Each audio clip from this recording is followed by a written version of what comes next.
At this point, the primary focus of our investigation this afternoon has been the assessment of the crime scene. The agents are coming to closure on that part of the investigation probably within the hour. That's been very revealing. We've gotten quite a bit of valuable information about that we're pleased about.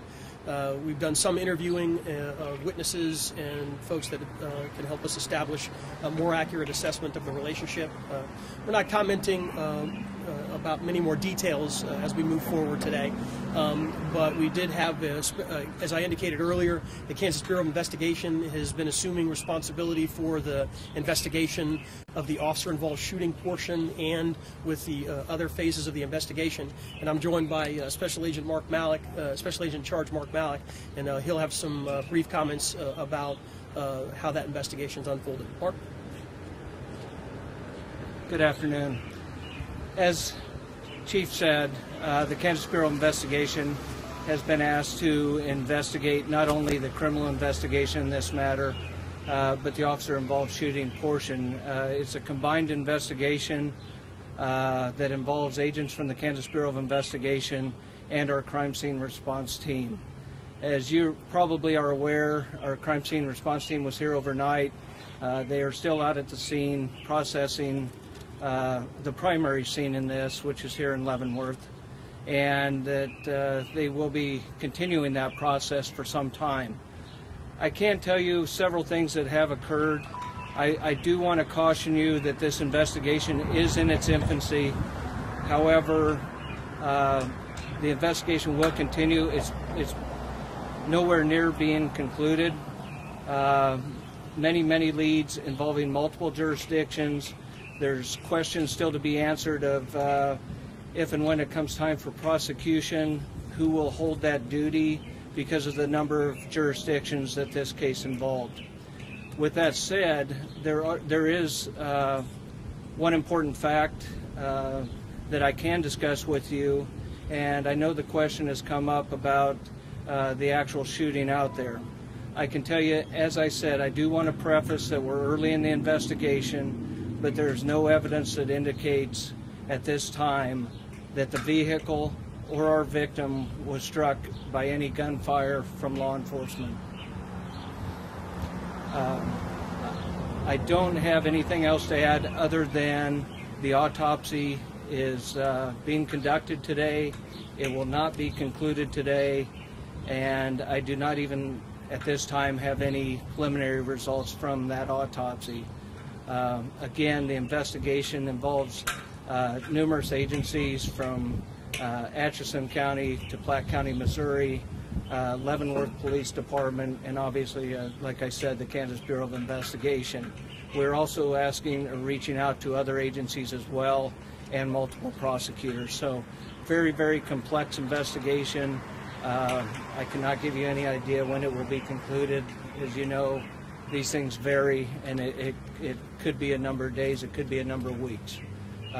But when possible, we will release information, but there's a good chance that the next step of that would be me conferring with prosecutors to actually determine what information we can release. As you know, people are afforded constitutional rights that we do not want to impede or interfere with any judicial process that might be involved in this case. No charges at this point? At this point, there's not. I would be hesitant to comment on any of that at this time, but certainly when we have that information available, I have no issues with releasing that. Can you talk a little bit about why does the KBI get involved on certain cases? For people who are listening right now who may not know why at times the KBI gets involved when it's a situation like this. Sure. The KBI is historically an assisting agency, and we work off of requests from local agencies to support their investigative efforts. In cases involving officer-involved shootings, this is very common that we handle or are asked to come in and assist with the investigation.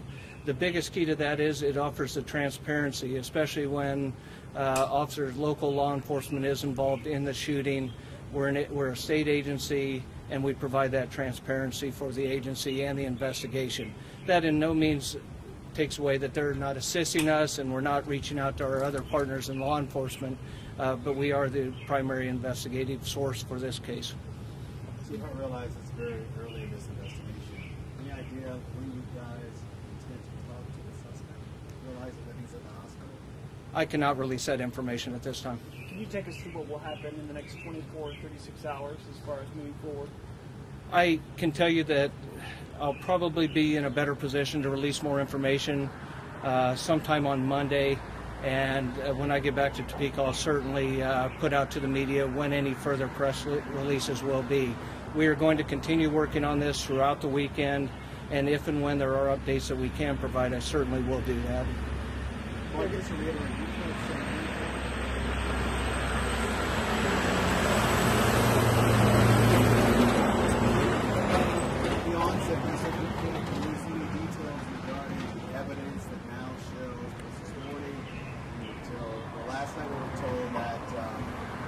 Suspect shot this little boy, and this afternoon we were told, later this morning we were told by police things that preliminarily it looked like that might not be the case, and now you're saying there's evidence that shows that law enforcement did not fire a shot.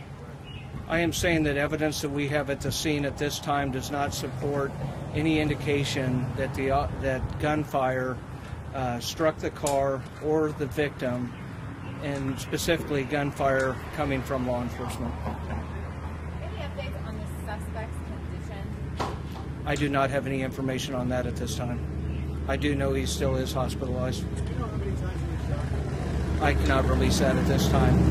Was the child abused at all before the shooting happened? The autopsy is again ongoing. It's not completed, and I do not have any information in relation to that either. Is this still considered abduction or kidnapping, or is this? I am not going to release that information at this time either. You have to understand, one of the things is that we still have a large number of witnesses to contact, and I do not want to contaminate any of those interviews.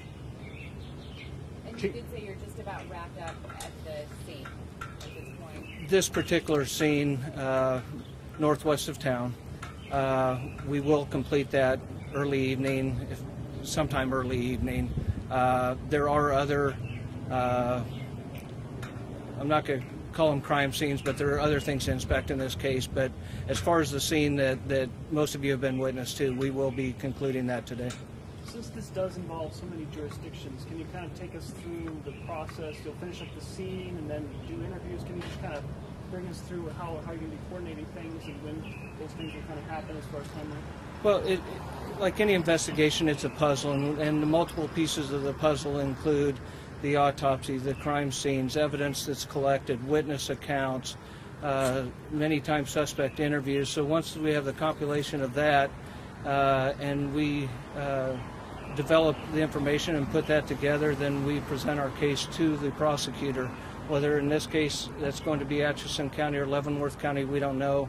But at some point, and even though we may present the case to the prosecutor, does not mean the investigation is done. It simply means that we've reached a point where we feel comfortable having them review the case for possible charges. Chief, if you can, talk about when your officers arrived to the actual scene to apprehend the suspect who was wounded. What was the status of the child at that point? I won't comment about the status of the child, but as it relates to the officers, we were informed by Platte County that it was reported as a kidnapping and that there was a child in the car. No details beyond that, and so we were making an effort to detain the person and rescue the victim, which ended up being the little girl. Were there any efforts to revive the girl? Yes, there were considerable efforts by both the law enforcement officers, EMS, and fire personnel to revive the girl. And She was in the car when she was wounded? Right, we took a small child out, which later turned out to be the victim from the car, yes. Was that victim in the front seat, passenger back seat? Where indication was she in the car? Right, we won't comment beyond that other than she was in the car. Do you know if the next 24 or 48 hours are you going to be able to definitively say the relationship between the two?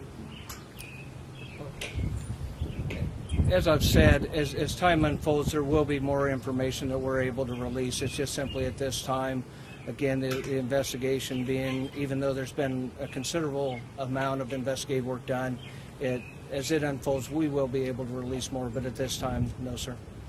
Chief, what was the confusion? Last night it seemed like it was certain that the suspect had injured the girl with the shot, and then this morning it seemed like it was unclear. Now it seems like you have kind of more definitively settled that it was the suspect. What was the change there? Right.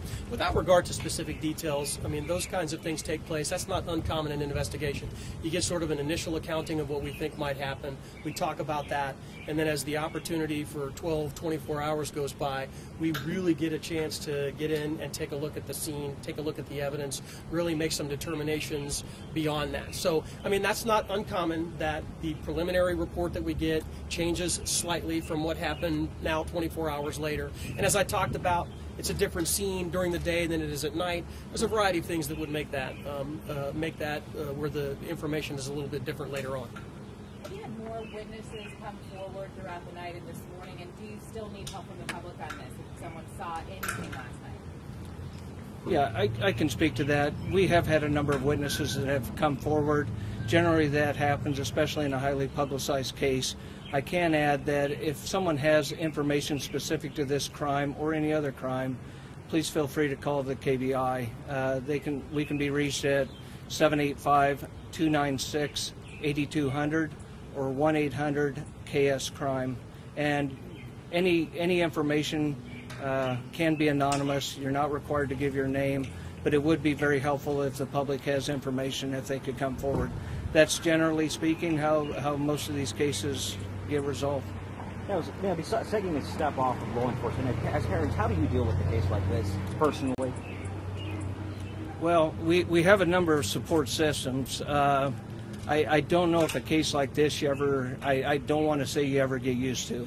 But we do have things that we've offered and reached out to local law enforcement and our own crime scene people, and we have a peer support team that deals specifically with trauma such as this. Chief, can you talk about the officers that responded to the scene last night? How did you sort of assess them right afterwards? Right. Usually in the very short aftermath, there's some adrenaline and those kinds of things. I'm often more concerned the next day when the reality sets in that a small child was killed. They were there. They had some witness to that. And that is perhaps the single most difficult thing we deal with in first responder or public safety issues. So we are giving great attention to both of the officers that were involved in that, the officers that were there but didn't participate, the firemen, the EMS personnel. We give great consideration to that. We have protocols and procedures in place that help them deal with that. And from the Leavenworth Police Department's perspective, although we're certainly participating and supporting the investigation, that is going to be our attention over the next 48 hours, really working with those officers to make sure that they're doing okay, because it can be very difficult for some of them to deal with something like that. If you have small children yourself, that sort of thing, you really get concerned to make sure that they can recover from that and continue. What's the status of the two officers? Are they going to remain on duty? As is common with something like this, we've reassigned them to administrative duties, and that will take place indefinitely until we get a little closer to some determination about the whole overall event. What are the next steps from here on out? What's the next thing on your agenda that you'll be focusing on primarily for the next couple of days? From our perspective, or the KBI? Well, from our perspective, as I indicated before, we'll turn our attention to the care and well-being of the first responders, the officers that were there, and we'll spend time doing that.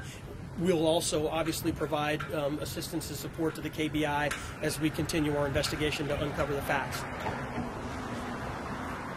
In short, we'll continuously from this point forward develop more leads, follow up on the current leads that are before us, which are numerous. Like you had mentioned, as far as people calling and supporting the investigation, I won't say our phones have been ringing off the hook, but it's a steady stream of people calling with additional information.